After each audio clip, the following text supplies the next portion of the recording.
Salam sejahtera Malaysia, denyut nadi suara rakyat bergema di channel ini. Terima kasih kerana bersama-sama dalam channel ini. Untuk mendapatkan berita terbaru setiap hari, sila tekan butang subscribe, like dan share. Malaysia kita punya, cintai Malaysia aku, kita jaga kita. Sila tekan butang subscribe, like dan share. Salam sejahtera Malaysia.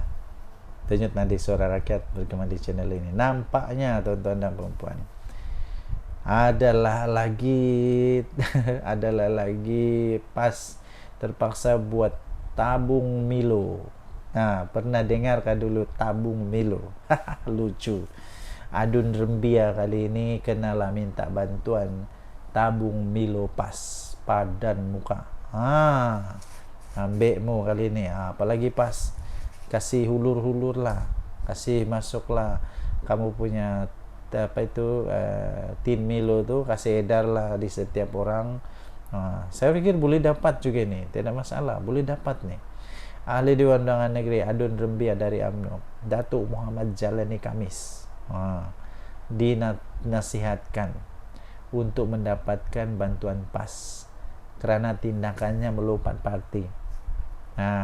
Adun Rembia apalagi pergilah sujud menyembah, melutut-lutut dekat Tuan Ibrahim ke, lepas tu dekat Tok Guru Hadi Awang ke, supaya membantu kamu untuk menjelaskan denda 100 juta ringgit kerana berjaya mengkhianati parti UMNO.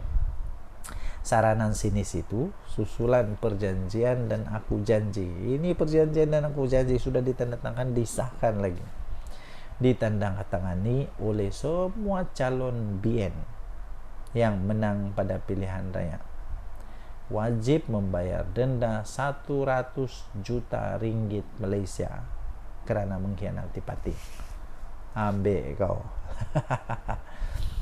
Adun, kalau saya lah, sebelum saya teruskan, kalau saya lah kan, lebih baik saya tidak jadi adun. Lebih baik saya bukan ahli Dewan Undangan Negeri kah, saya bukan wakil rakyat. Kalau saya terpaksa bayar denda 100 juta, ngeri betul.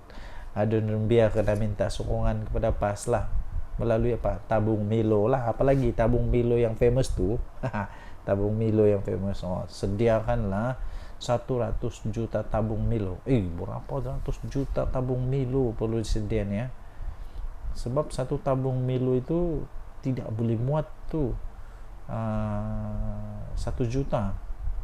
Jadi ini mungkin perlu 500 juta tabung Milo pun. Ini pun tidak cukup juga. Gila banyak nih. Hampir tidak dapat pikir aku. Berapa banyak tabung Milo yang perlu disediakan ini. Adun Rembia kena minta sokongan PAS melalui tabung Milo yang mungkin digerakkan ke seluruh negara untuk memastikan cukup 100 juta ringgit Malaysia, kata seorang tiktokers. Pada 16 Julai yang lalu, Setiausaha Agung PAS Datuk Seri Taqiyuddin Hassan mengumumkan Muhammad Jalani Kamis yang sebelum ini digantung keahlian dalam UMNO sah menyertai PAS berkuat kuasa pada Jun tahun lalu. Jalani menang pilihan raya umum ke-14 atas tiket PKR. Dia adalah antara 4 adun PH yang melompat menyokong BN bagi pengambil alih pentadbiran negeri pada Mac 2020. Wakil rakyat berkenaan dikatakan telah dipecat oleh PKR sebelum mengumumkan menyertai UMNO bagi membolehkan dipilih bertanding semula mewakili BN pada pilihan raya negeri PRN 20 November 2021. Memang manusia ni rupanya memang raja katak. Bukan raja katak ni, memang suka melompat-lompat. Macam monyet di hutan tu. Lompat-lompat sana, lompat sini. Rupanya memang dia suka melompat. Sudah 3 parti rupanya sekarang. Daripada PKR, lepas itu dia jadi BN, lepas tu sekarang PAS. Lepas tu di dalam PAS kena pula dia denda 100 juta. Bekmu. Mana mau cari ni, jangan risau. Tok Guru Hadi Awang ada. Pasti dia tahu macam mana selesaikan masalah ini. Denyut nadi suara rakyat bergema di channel ini. Jangan lupa tekan butang subscribe, like dan share. Bye bye. Salam sejahtera Malaysia. Denyut nadi suara rakyat bergema di channel ini sekali lagi. Ini memang betul-betul mengejutkan. Beli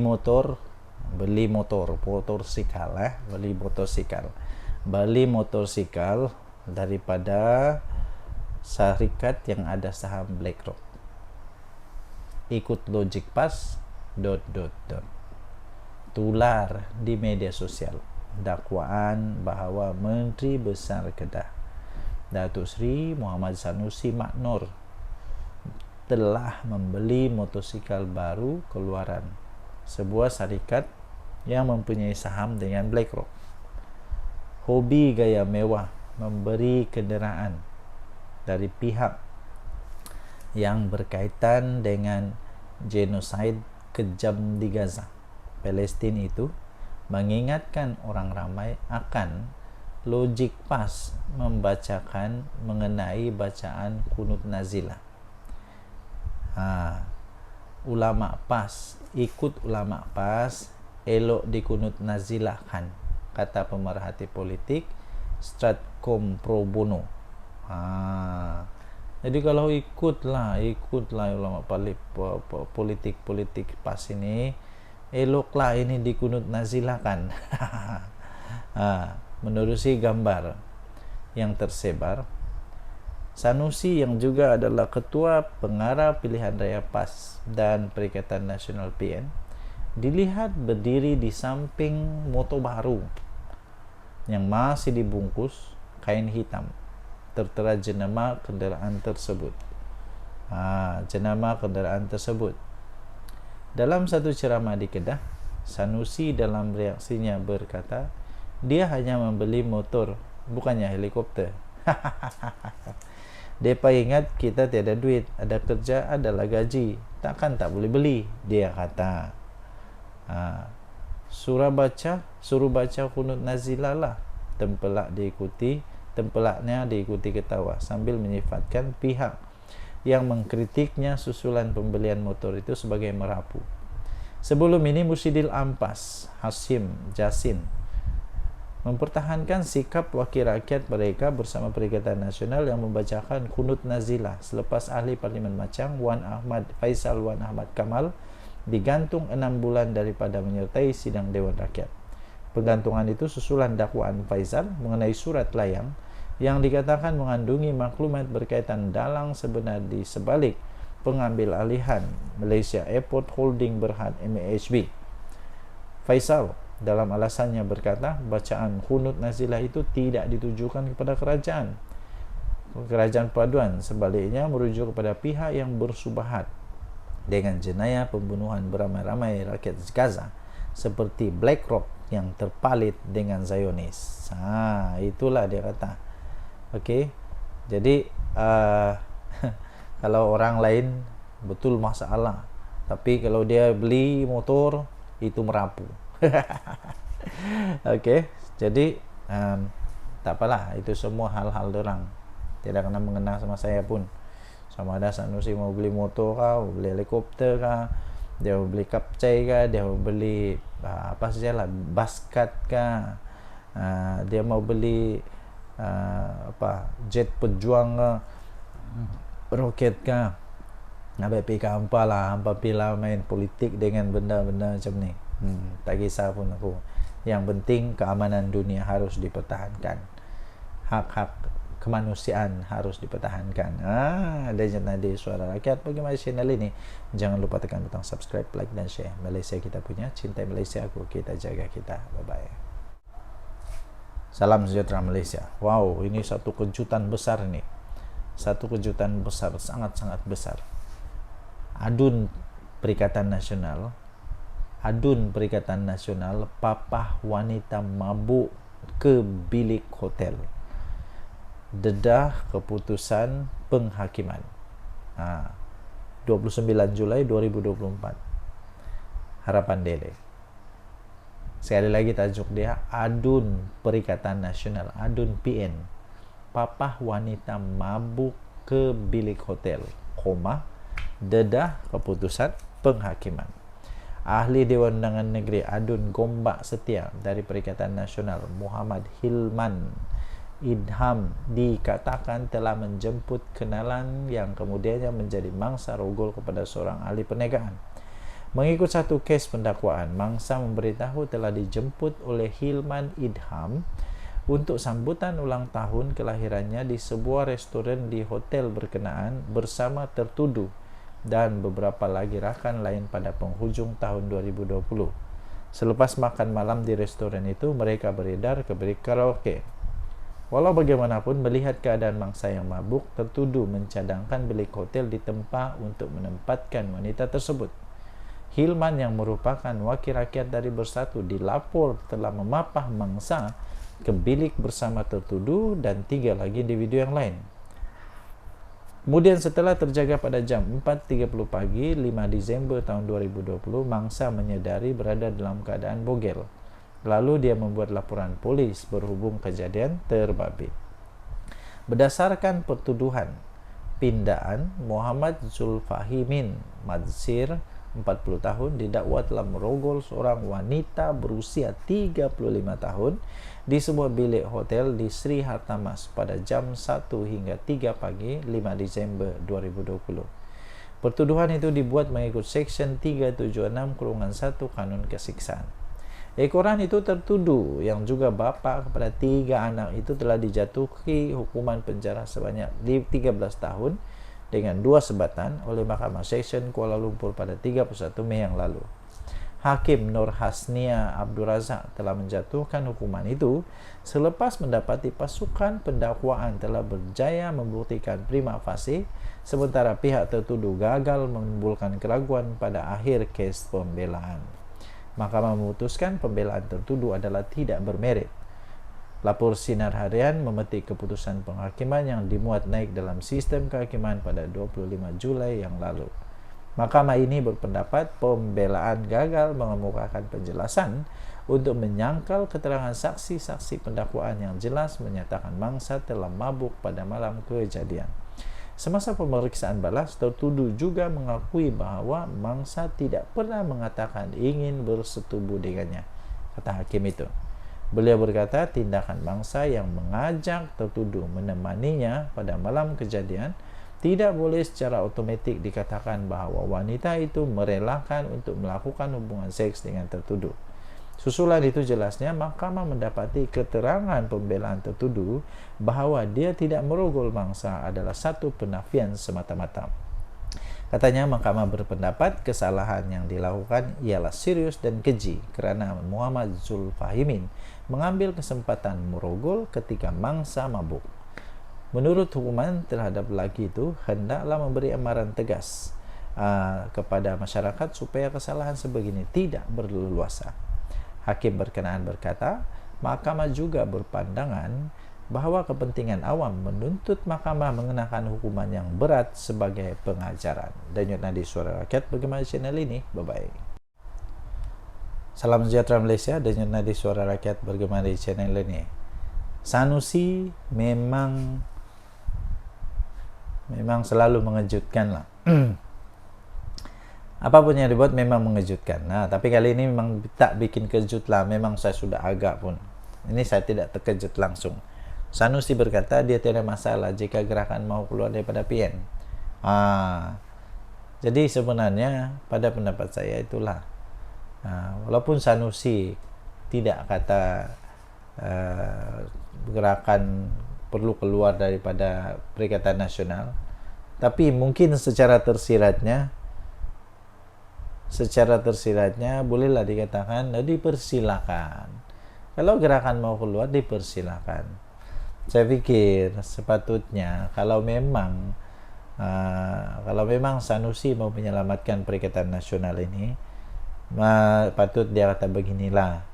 Nanti kita akan berbincang dengan lebih baik dengan gerakan, memperhalusi, memberikan penjelasan supaya gerakan dapat diselamatkan daripada keluar daripada Perikatan Nasional. Tapi kalau Sanusi kata tiada masalah jika gerakan mau keluar PN, memang dia sudah pun mau bersedia untuk gerakan keluar. Dengan kata yang lebih lembut, agaknya mungkin dia kata beginilah, keluar sajalah, okeylah kalau mau keluar sajalah, kami tidak masalah. Macam begitulah. Ketua Pengarah Pilihan Raya Perikatan Nasional, Datuk Seri Muhammad Sanusi Maknur berkata, dia sendiri tidak ada masalah secara pribadi, tidak masalah jika gerakan mau keluar dari PN. Iyalah, bikin apa Sanusi susah hati kalau gerakan mau keluar PN kan? Gerakan bukan kuat manapun, berapa sangat dia ada parlimen, berapa dia ada adun, berapa ahli dia, berapa kekuatan jenderal dia, tidak kuat manapun ya. Jadi sebab itu Sanusi pun tidak pun rasa sedih kah, tidak, sebab tiada pun apa-apa kelebihan untuk mau pujuk gerakan untuk terus stay dalam Perikatan Nasional. Cobalah kalau Perikatan Nasional, cobalah kalau gerakan ini ada 60 kursi, di sanalah kau. Ataupun kalau Perikatan Nasional ada 30, 20 kursi lah, jangan banyak lah, 20 kursi. Wah, memang dipujuk rayu tuh. Tapi kerana 1 kah 2 kah, yang pasti tak sampai 3 lah. Jadi Sanusi dengan cepat pun mengeluarkan kenyataan, sila keluar. Itu komen Sanusi. Jadi itulah sila keluar. Jadi Menteri Besar Kedah itu berkata, gerakan perlu belajar menghormati orang Melayu dan Islam di negara ini, bukannya membuat ugutan politik. Sila keluar. Itu komen Sanusi. Kan saya dah kata, komen dia pendek. Sila keluar. Iyalah, semua orang nak hormat dia. Gerakan saja. Sedangkan dia tak reti nak hormat kita. Dia kata, takkan semua benda ni kita nak hormat dia. Dia tak perlu hormat kita kah? Katanya dipetik oleh Malaysia kini. Sanusi juga menambah, teguran agar menghormati orang Melayu dan Islam itu bukan saja ditujukan kepada gerakan, bahkan semua parti yang berasaskan kaum di negara ini. Okey, jadi dia kata, tak payahlah nak ugut orang, tak payah nak ugut orang lah. Kita pun dah matang, tak payah ugut. Tapi sebaliknya belajar menghormati orang juga. Belajar hormat orang Melayu dan Islam di negara ini, dia kata. Tak perlu ugut-ugut politik. Apa ugut-ugut politik? Politik apa ugut-ugut ni? Politik ugut-ugut ni lama dah tu, katanya. Lama dah tu, katanya. Okey, jadi keluar sajalah. Gerakan keluar sajalah daripada Perikatan Nasional kalau memang mau keluar. Okey, Sanusi memang tidak ada apa-apa kelebihan, kekurangan kalau sama ada gerakan stay atau tidak. Okey, tinggalkan komen anda. Bye. Salam sejahtera Malaysia. Denyut nadi suara rakyat bergema di channel ini. Okey, tuan-tuan dan puan-puan yang dihormati sekalian, jangan main-main dengan api. Nanti terbakar diri. Jangan cuba-cuba nak jadi hero, nanti sendiri termakan dengan hero. Ramai orang mau jadi hero, cuba dedah ini, dedah itu, dedah dokumen. Tapi hati-hati bila mau dedahkan dokumen yang sulit. Hati-hati, nanti sendiri termakan diri.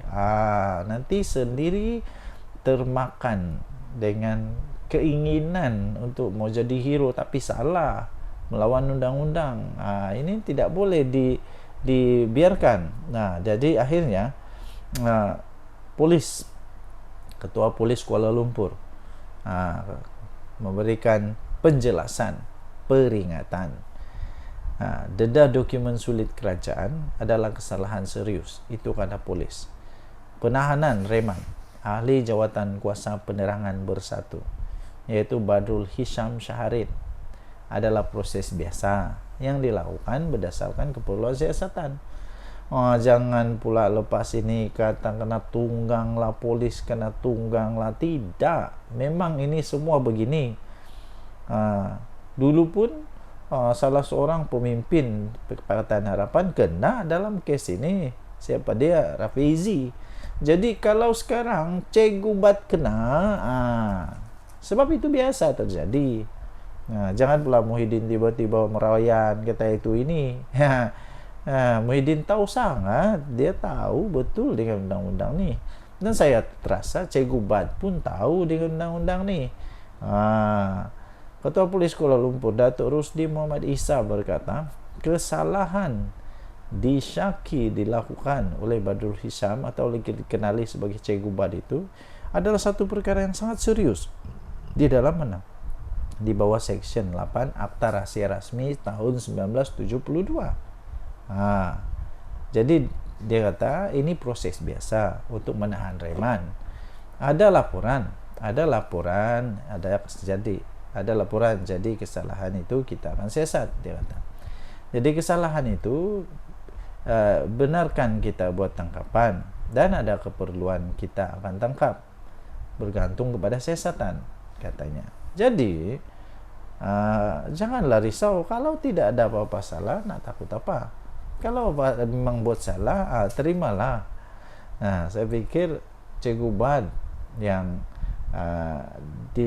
dipilih menjadi orang-orang besar di dalam Bersatu, dia bukannya bodoh kah, babal kah, palui kah, tidak. Dia bukan palui. Dia tahu konsekuensi bila dia keluarkan benda tu, bila dia kongsikan maklumat tu. Dia tahu kalau itu rahasia kerajaan kah, bukan rahasia kerajaan kah. Jadi sekarang kalau mau jadi hero, teruskanlah jadi hero, tapi jadilah hero yang bijak. Jangan jadi hero yang bodoh pula. Berdasarkan Seksi 8 Akta Rahasia Kerajaan, kesalahan itu sangat berat. Membabitkan dokumen kerajaan, walaupun cuma salinan, kita nak tengok siapa yang ada dokumen hak milik kerajaan itu. Sebab dia, Cikgu Bad, tidak bekerja di situ. Ini yang bikin pening nih. Cikgu Bad tidak kerja di situ, tapi dia ada itu dokumen. Jadi dari mana dia dapat, macam mana dia boleh dapat? Ini memang mengejutkan.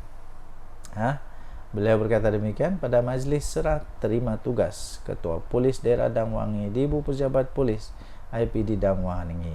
Okey, jadi anda boleh layari seterusnya di dalam Harian Metro, hmetro.com.my untuk berita ini. Dedah dokumen sulit kerajaan adalah kesalahan serius, kata polis. Kita jumpa lagi. Bye.